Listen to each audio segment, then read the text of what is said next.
Adesso abbiamo in collegamento Skype Fabrizio Frongia di Monumenti Aperti. Intanto grazie anche della pazienza per accettare insomma, il fatto che non sia potuto venire lì oggi, ma davvero è stata una giornata ed è un periodo un po' complicato. Dunque io ho provato a mandarvi anche un video delle diapositive, ma se non riusciamo a spedirle in onda posso comunque raccontarvi un po' l'esperienza. Se vuole le proietto, le mando in proiezione così. Allora, direi di mandare il video in proiezione, tanto sono 30, mi pare 40 secondi. Vediamo un po'.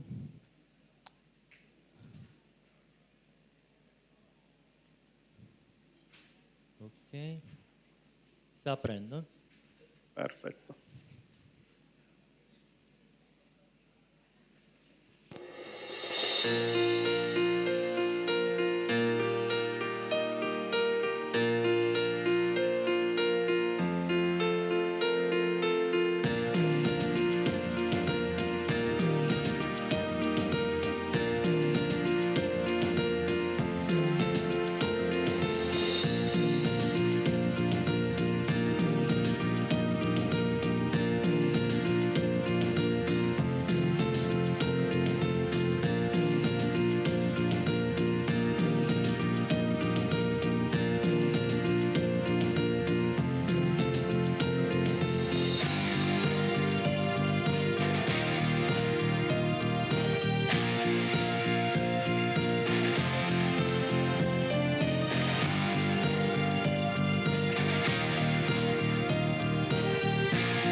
È andato perché io non vedo il monitor vostro. Sì, è terminato. Perfetto. Ok, lì in buona sostanza avete una sintesi di quello che è l'esperienza della manifestazione, ovvero il fatto che le comunità e quindi i territori, nel dialogo che Roberto Concas ha appena citato nel concludere il suo intervento, come dire, interpretano la singola località, la singola comunità, il singolo territorio all'interno di una manifestazione che mette in prima persona protagonisti i ragazzi, gli studenti e adesso anche i bambini più piccoli.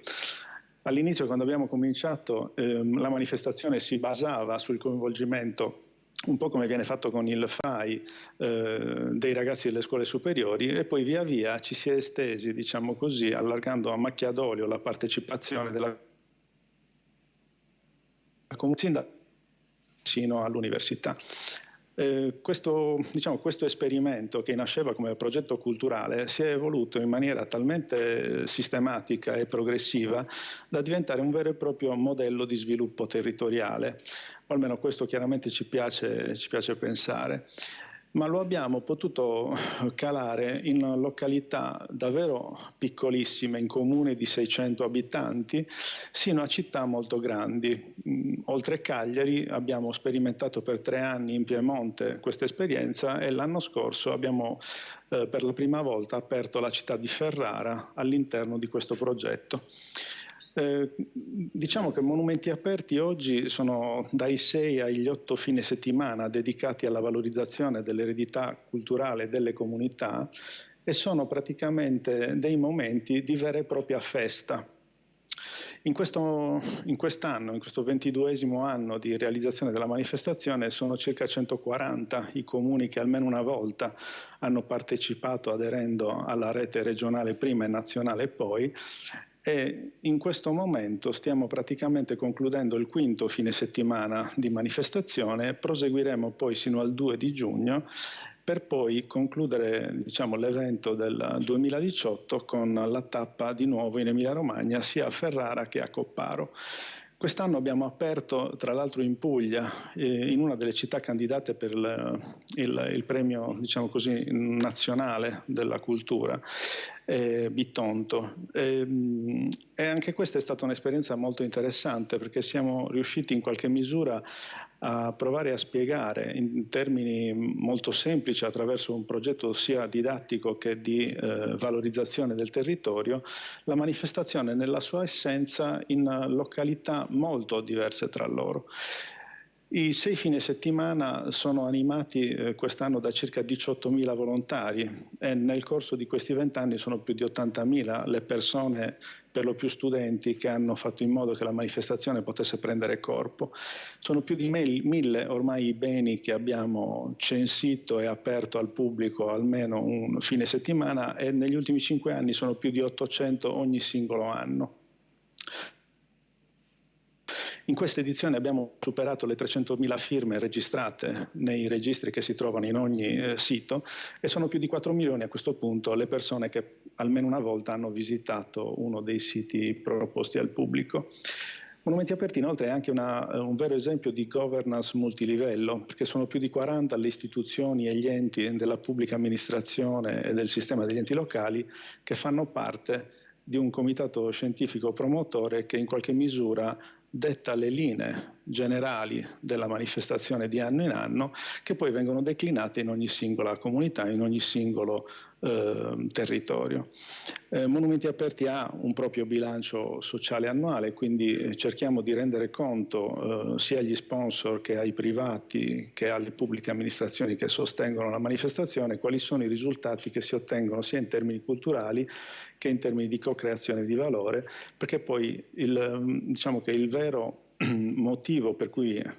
siamo cresciuti dentro la manifestazione, ancora oggi la portiamo avanti, è proprio la creazione di capitale sociale, cioè la possibilità di rendere in termini come dire, quantitativi i fenomeni che si sviluppano in parte qualitativi, ma che vengono misurati in maniera molto precisa, e da quest'anno attraverso anche la collaborazione con 8 dipartimenti, le 2 università di Cagliari e Sassari, perché abbiamo assegnato 8 molto diversi della manifestazione di fenomeni, perché misurare gli elementi materiali e immateriali che la manifestazione e tutto il mondo che ruota intorno a Monumenti Aperti sviluppa era per noi una delle priorità.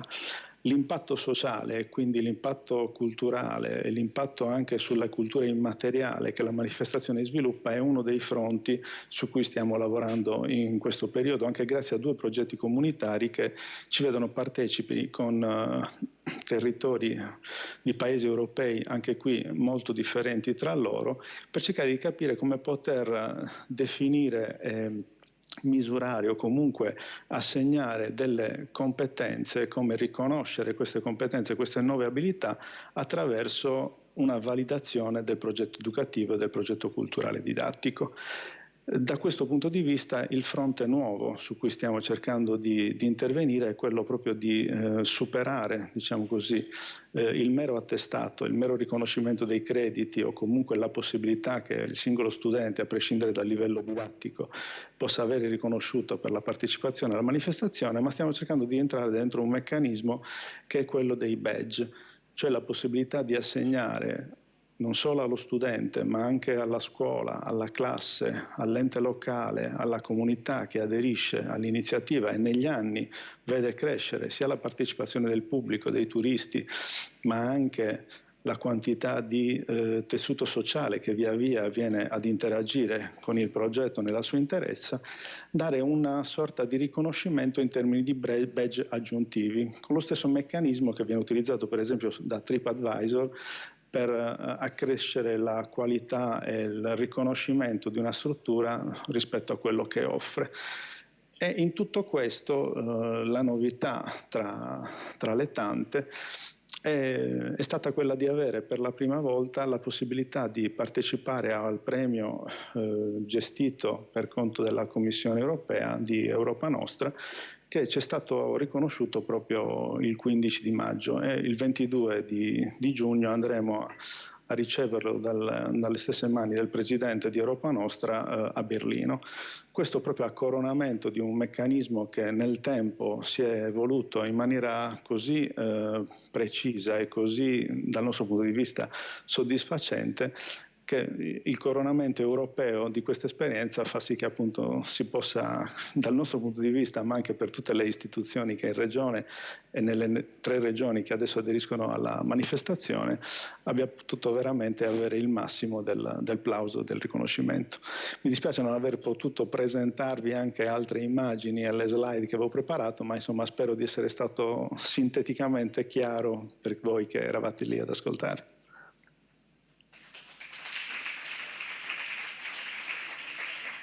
Tourism Call to Action, 7 incontri formativi per la crescita turistica della destinazione Sardegna. Iscriviti su www.aeroportodiolbia.it.